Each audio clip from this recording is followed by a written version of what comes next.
Sa kuha ng OFW sa Lebanon na si Glenda, kita ang makapal na usok sa isang bahagi ng Beirut sa Lebanon. Ganito raw ang sitwasyon itong mga nakaraang araw. Hindi pa rin po sila tumitigil. Tapos po, everyday po yung drone sa taas, laging ikot ng ikot. Isa si Glenda sa tinatayang 14,000 Pilipino sa Lebanon. Bagamat sinusuportahan ng bansang Israel ang 2 linggong ceasefire sa pagitan ng Amerika at Iran, sinabi ng tanggapan ng Israeli Prime Minister na hindi nito isinasama ang Lebanon.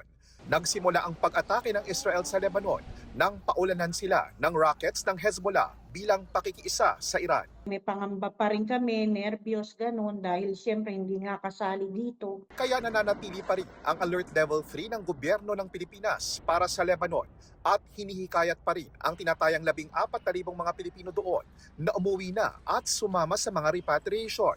Ayon sa Department of Migrant Workers, hindi bababa sa 8 chartered flights pa ang nakaschedule na sumundo sa mga Pilipinong apektado ng gulo sa iba't ibang bahagi ng Middle East.